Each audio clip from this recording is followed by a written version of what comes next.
ಕೆಂಪೇಗೌಡರಿಗೆ, ನಾಡಪ್ರಭು ಕೆಂಪೇಗೌಡರಿಗೆ, ಬೆಂಗಳೂರು ನಿರ್ಮಾತೃ ಕೆಂಪೇಗೌಡರಿಗೆ.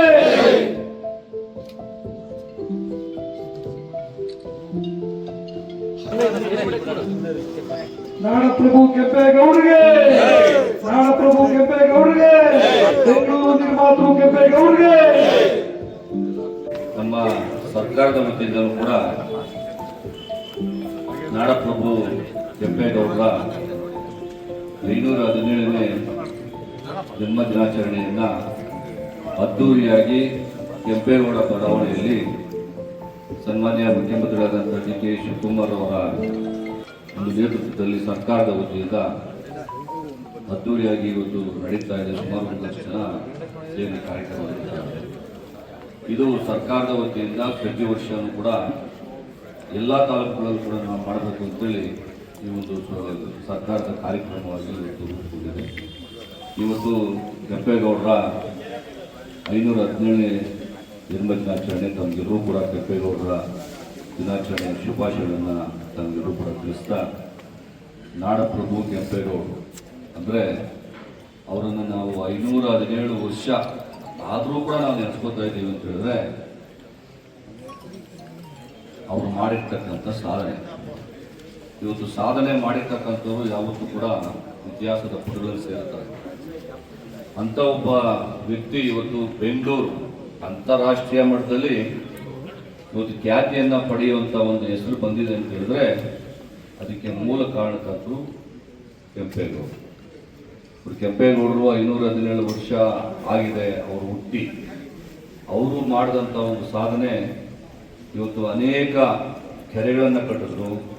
ಅವ್ರ ಉದ್ದೇಶ ಏನಿತ್ತು ಅಂತ ಹೇಳಿದ್ರೆ ಮುಂದಿನ ಪೀಳಿಗೆಗೆ ಇವತ್ತು ರೈತರು ಕೆರೆಗಳು ಇರೋದ್ರಿಂದ ಅವರೆಲ್ಲರೂ ಕೂಡ ಬೆಳೆ ಬೆಳೆದು ಮುಂದಿನ ಭವಿಷ್ಯದಲ್ಲಿ ಬದುಕಲಿಕ್ಕೆ ಒಂದು ದಾರಿ ಆಗುತ್ತೆ ಅಂತೇಳಿ ಕೆರೆಗಳನ್ನು ಕಟ್ಟಿ, ಮತ್ತು ಬೆಂಗಳೂರನ್ನು 4 ಪಿಲ್ಲರ್ ಇವತ್ತು ಕೂಡ ಲಾಲ್ಬಾಗಲ್ಲಿ ಬಂದಿದೆ. 4 ಕಡೆನೂ ಕೂಡ ಇಷ್ಟಕ್ಕೆ ಬೆಂಗಳೂರು ಆಗುತ್ತೆ ಅನ್ನುವಂಥ ಒಂದು ಕಲ್ಪನೆ ಇಟ್ಕೊಂಡಿದ್ರು. ಆದರೆ ಇವತ್ತು ಅದು 10ರಷ್ಟು 20ರಷ್ಟು ಬೆಳೆದ್ಬಿಟ್ಟಿದೆ ಬೆಂಗಳೂರು. ಅಂಥ ಒಂದು ಕಲ್ಪನೆಯನ್ನು ಕಂಡಂಥ ಕೆಂಪೇಗೌಡರನ್ನ ನಾವು ಇವತ್ತು ದಿನ ಅವರ ಒಂದು ಜಯಂತಿಯನ್ನು ಆಚರಣೆ ಮಾಡೋದ್ರ ಮುಖಾಂತರ ಇವತ್ತು ನೆನೆಸ್ಕೋತಾ ಇರ್ತಾರೆ. ಇವತ್ತು ಬಸವಣ್ಣವರು ಇರ್ಬೋದು, ಇವರು ನಮ್ಮ ಬುದ್ಧ ಇರ್ಬೋದು, ಬಸವಣ್ಣ ಇರ್ಬೋದು, ಅದೇ ರೀತಿಯಾಗಿ ನಮ್ಮ ಕನಕದಾಸರು ಇರ್ಬೋದು, ಕೆಂಪೇಗೌಡರು ಇರ್ಬೋದು, ನಮ್ಮ ಕುವೆಂಪುರವರು ಇರ್ಬೋದು, ಇವರೆಲ್ಲರೂ ಕೂಡ ಮಹಾನ್ ಪುರುಷರು. ಇವನು ಯಾವತ್ತೂ ಕೂಡ ಯಾರು ಕೂಡ ಮರೀಲಿಕ್ಕೆ ಸಾಧ್ಯನೇ ಇಲ್ಲ. ಅವರು ಇಂದಿನ ಕಾಲದಲ್ಲಿದ್ದಂಥ ನ್ಯೂನತೆಗಳನ್ನು ಸರಿಪಡಿಸುವಂಥ ಒಂದು ನಿಟ್ಟಿನಲ್ಲಿ ಹೋರಾಟಗಳನ್ನು ಮಾಡಿದಂಥ ಮಹಾನ್ ಪುರುಷರು. ಅವರಲ್ಲೂ ಕೂಡ ನಮ್ಮ ಬೆಂಗಳೂರನ್ನು ಕಟ್ಟಿದಂಥ ಪುರುಷರಲ್ಲಿ ಮೊದಲಿಗರು ಕೆಂಪೇಗೌಡರು. ಅಂಥವರ ಒಂದು ಜಯಂತಿಯನ್ನು ಇವತ್ತು ಸರ್ಕಾರದ ವತಿಯಿಂದ ಕೂಡ ಎಲ್ಲ ತಾಲೂಕುಗಳಲ್ಲೂ ಕೂಡ ಇವತ್ತು ಅದ್ದೂರಿಯಾಗಿ ನಡೀತಾ ಇದೆ. ಸರ್ಕಾರದ ವತಿಯಿಂದ ಸುಮಾರು 1 ಲಕ್ಷ ಜನ ಸೇರಿ ಇವತ್ತು ಕೆಂಪೇಗೌಡ ಬಡಾವಣೆಯಲ್ಲಿ ಯಶವಂತಪುರ ಕಾನ್ಸ್ಟಿಟ್ಯೂನ್ಸಿಯಲ್ಲಿರ್ತಕ್ಕಂಥ ಕೆಂಪೇಗೌಡ ಬಡಾವಣೆಯಲ್ಲಿ ಇವತ್ತು ಕಾರ್ಯಕ್ರಮ ನಡೀತಾ ಇದೆ. ನಾನು 9 ಗಂಟೆಗೆ ಬರೋದಕ್ಕೆ ರೆಡಿ ಇದ್ದೆ.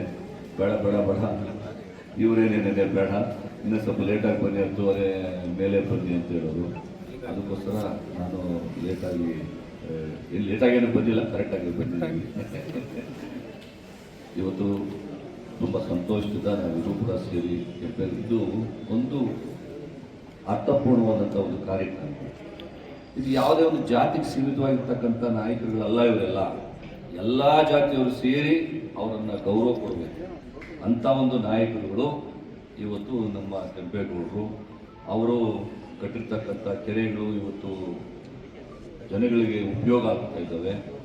ಬೆಂಗಳೂರು ಮೂಲ ಕೆಂಪೇಗೌಡರು ಇವತ್ತು ಮೂಲ ಕಟ್ಟಿರ್ತಕ್ಕಂಥ ಅಂತಾರಾಷ್ಟ್ರೀಯ ಮಟ್ಟದಲ್ಲಿ ಇವತ್ತು ಇಡೀ ಪ್ರಪಂಚದಲ್ಲಿ ಹೆಸರುವಾಸಿಯಾಗಿರ್ತಕ್ಕಂಥದ್ದು ಕೆಂಪೇಗೌಡರು ಕಟ್ಟಿರ್ತಕ್ಕಂಥ ಬೆಂಗಳೂರು ಹೆಸರು.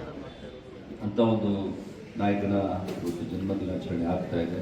ನಾವೆಲ್ಲರೂ ಕೂಡ ತುಂಬ ಸಂತೋಷದಿಂದ ಈ ಒಂದು ಸಮಾರಂಭದಲ್ಲಿ ಭಾಗವಹಿಸಿದ್ದೇವೆ. ನಿಮಗೂ ಕೂಡ ಈ ಕೆಂಪೇಗೌಡರ ಜಯಂತಿಯ ಮತ್ತೊಂದು ಶುಭಾಶಯ ನೀಡಿ ನಾನು ಮಾತನಾಡಿಸ್ತೇನೆ. ನಾಡಿನ ಜನತೆಗೆ ಕೆಂಪೇಗೌಡ ಜಯಂತಿಯ ಶುಭಾಶಯಗಳು.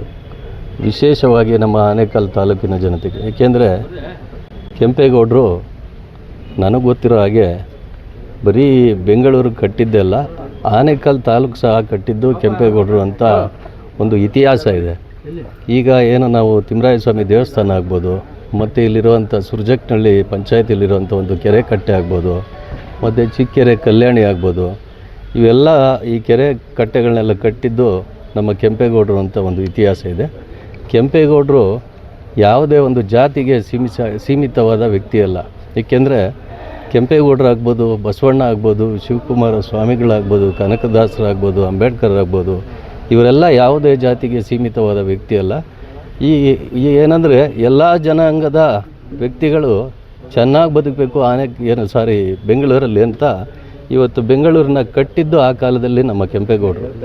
ಏನಂದರೆ ಆ ಬೆಂಗಳೂರು ಕಟ್ಟುವಾಗ ಎಲ್ಲ ಜನಾಂಗಕ್ಕೂ ಒಂದು ಹಲವಾರು ಅವರು ವ್ಯಾಪಾರದ ದೃಷ್ಟಿಯಿಂದ ಇಟ್ಕೊಂಡು ಆಗಿನ ಕಾಲದಲ್ಲಿ ನಮ್ಮ ಬೆಂಗಳೂರು ಬೃಹತ್ ಕಾರ್ಯದಲ್ಲಿ ಬೆಳಿಬೇಕು ಅಂತ ಅದೊಂದು ಮೂಲ ಕಾರ್ಯಕರ್ತ. ಇವತ್ತೇನು ಬೆಂಗಳೂರು ಪ್ರಪಂಚದಲ್ಲೇ ವಿಶ್ವದಲ್ಲೇ ಏನೋ ಒಂದು ಖ್ಯಾತಿ ಹೊಂದಿದೆ, ಅದಕ್ಕೆ ಮೂಲ ನಮ್ಮ ಕೆಂಪೇಗೌಡರು. ಇವತ್ತೇನಾರು ಬೆಂಗಳೂರು ಬೆಳೆದಿದೆ ಅಂದರೆ ಹೇಳಬೇಕು ಅಂದರೆ ಕೆಂಪೇಗೌಡರಿಂದನೇ ಆ ಬೆಂಗಳೂರು ಇವತ್ತು ವಿಶ್ವವಿಖ್ಯಾತವಾಗಿದೆ ಅಂತ ಹೇಳೋಕ್ಕೆ ಇಷ್ಟಪಡ್ತೀನಿ.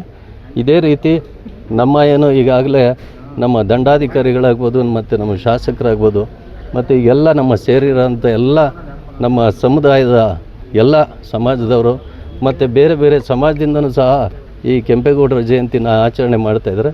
ದೇವರೆಲ್ಲರಿಗೂ ಒಳ್ಳೇದು ಮಾಡಲಿ.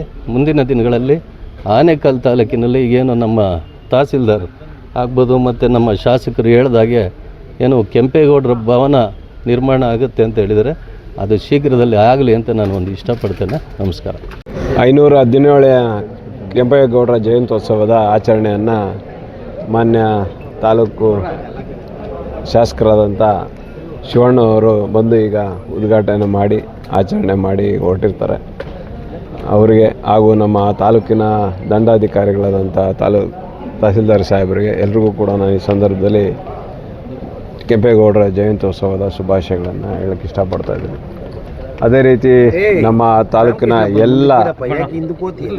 ಎಲ್ಲ ಜನಾಂಗದ ಮುಖಂಡರು, ನಾಯಕರುಗಳು ಮತ್ತು ಎಲ್ಲ ನಮ್ಮ ಕುಲಬಾಂಧವರು ಮತ್ತು ತಾಲೂಕಿನ ಎಲ್ಲ ಸಾರ್ವಜನಿಕರು ಬಂದು ಇವತ್ತು ನಾವು ಈ ಕೆಂಪೇಗೌಡರ ಜಯಂತ್ಯೋತ್ಸವವನ್ನು ಆಚರಣೆ ಮಾಡಿದ್ದೇವೆ. ಭಾಳ ಅರ್ಥಪೂರ್ಣ ಆಚರಣೆ ಆಗಿದೆ.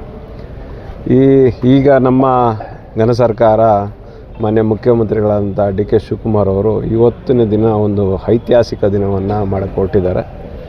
ಏನು 15 ಲಕ್ಷ ಗಿಡಗಳನ್ನು ನೆಡುವ ಮೂಲಕ ಪರಿಸರಕ್ಕೆ ಒತ್ತನ್ನು ಕೊಟ್ಟು ನಾಡಪ್ರಭು ಕೆಂಪೇಗೌಡರ ಜಯಂತ್ಯೋತ್ಸವವನ್ನು ಭಾಳ ಅರ್ಥಪೂರ್ಣವಾಗಿ, ಹಾಗೆ ವಿಶ್ವಮಟ್ಟದ ಒಂದು ರೆಕಾರ್ಡನ್ನು ಕೂಡ ಗಿನ್ನಿಸ್ ರೆಕಾರ್ಡ್ ಕೂಡ ಆಗ್ತದೆ. ಇವತ್ತು 15 ಲಕ್ಷ ಗಿಡ ನೆಡುವ ಮುಖಾಂತರ ಗಿನ್ನಿಸ್ ರೆಕಾರ್ಡ್ ಕೂಡ ಸ್ಥಾಪನೆ ಆಗ್ತದೆ. ಈ ಒಂದು ಮಹತ್ವವಾದ ಕಾರ್ಯಕ್ರಮವನ್ನು ಮಾಡ್ತಾ ಇರ್ತಕ್ಕಂಥ ನಮ್ಮ ಗಣರಾಜ್ಯದ ಸರ್ಕಾರದ ಮುಖ್ಯಮಂತ್ರಿಗಳಾದಂಥ ಡಿ ಕೆ ಶಿವಕುಮಾರ್ಗೆ ಮತ್ತು ಎಲ್ಲ ಸರ್ಕಾರದ ಪ್ರತಿನಿಧಿಗಳೇ ನಾನು ಈ ಸಂದರ್ಭದಲ್ಲಿ ಧನ್ಯವಾದಗಳನ್ನು ಇಷ್ಟಪಡ್ತಾ ಇದ್ದೀನಿ. ಈ ಒಂದು ಐತಿಹಾಸಿಕ ದಿನವನ್ನು ನಾವು ಇಲ್ಲಿ ನಮ್ಮ ತಾಲೂಕಿನಲ್ಲಿ ನಾವೆಲ್ಲರೂ ಸರ್ವರು ಸೇರಿಕೊಂಡು ಇವತ್ತು ನಾವಿಲ್ಲಿ ಕೆಂಪೇಗೌಡರ ಜಯಂತ್ಯೋತ್ಸವವನ್ನು ಆಚರಣೆ ಮಾಡಿದ್ದೇವೆ. ಬಂದಂಥ ಎಲ್ಲ ನನ್ನ ಪತ್ರಿಕಾ ಮಿತ್ರರಿಗೆ, ಎಲ್ಲ ಸ್ನೇಹಿತರಿಗೆ, ಕುಲಬಾಂಧವರಿಗೆ ಎಲ್ರಿಗೂ ಕೂಡ ನಾನು ಈ ಸಂದರ್ಭದಲ್ಲಿ ಮತ್ತೊಮ್ಮೆ ಕೆಂಪೇಗೌಡರ ಜಯಂತ್ಯೋತ್ಸವ ಶುಭಾಶಯಗಳನ್ನ ಹೇಳ್ತಾ ನಾನು 2 ಮಾತನ್ನು ಮುಗಿಸ್ತೇನೆ. ಜೈ ಹಿಂದ್, ಜೈ ಕರ್ನಾಟಕ, ಜೈ ಕೆಂಪೇಗೌಡರು. ಕೆಂಪೇಗೌಡರ ಜಯಂತಿ ಅಂಗವಾಗಿ ಆನೇಕಲ್ ತಾಲೂಕು ಕಚೇರಿಯಲ್ಲಿ ತಹಸೀಲ್ದಾರ್ ನೇತೃತ್ವದಲ್ಲಿ ಹಾಗೂ ನಮ್ಮ ಸಂಘದ ಅಧ್ಯಕ್ಷರ ನೇತೃತ್ವದಲ್ಲಿ ಕಾರ್ಯಕ್ರಮ ಯಶಸ್ವಿಯಾಗಿ ನಡೆದಿದೆ. ಈ ಕಾರ್ಯಕ್ರಮಕ್ಕೆ ಬಂದಂಥ ಎಲ್ಲ ನಮ್ಮ ಕುಲ ಬಾಂಧವರು ಹಾಗೂ ಸರ್ವ ಜನರಿಗೆ ಶುಭಾಶಯಗಳು ಹೇಳಕ್ಕೆ ಬಯಸ್ತೀವಿ. ಅದೇ ರೀತಿ ಶಾಸಕರಿಗೆ 4 ವರ್ಷದ ಹಿಂದೆ ಮನವಿ ಕೊಟ್ಟಿದ್ವಿ. ಎಲ್ಲ ಜನಾಂಗದವ್ರಿಗೂ ಜಾಗ ಅಥವಾ ಸೈಟು ಮಾಡಿಕೊಟ್ಟಿದ್ದೀರಾ. ನಮ್ಮ ಒಕ್ಕಲಿಗರ ಕುಲಬಾಂಧವಕ್ಕೆ ಏನೂ ಮಾಡಿಕೊಟ್ಟಿಲ್ಲ ಇದುವರೆಗೂ. 13 ವರ್ಷದ ಶಾಸಕರಾಗಿರುತ್ತೆ ಅಂತೇಳಿ ಹೋದ 4 ವರ್ಷದಲ್ಲಿ ಮನವಿ ಕೊಟ್ಟಿದ್ವಿ. ಅವರು ಈಗ ಒಂದು ಆಶ್ವಾಸನೆ ಕೊಟ್ಟು ಹೋಗಿದ್ದಾರೆ. ಈಗ ನೀವೇ ಜಾಗ ನೋಡಿ ಅದನ್ನು ನಾವು ಭವನಕ್ಕೆ ಜಾಗನ ಗ್ರಾಂಟ್ ಮಾಡಿಕೊಡ್ತೀವಿ ಅಂತೇಳಿ ಆಶ್ವಾಸನೆ ಕೊಟ್ಟಿದ್ದಾರೆ. ಅವರು ತುಂಬ ಧನ್ಯವಾದಗಳು ಹೇಳ್ತಾ ಎಲ್ಲ ನಾಡಿನ ಸಮಸ್ತ ಜನರಿಗೆ 517 ಜನ್ಮದಿನೋತ್ಸವದ ಶುಭಾಶಯಗಳು.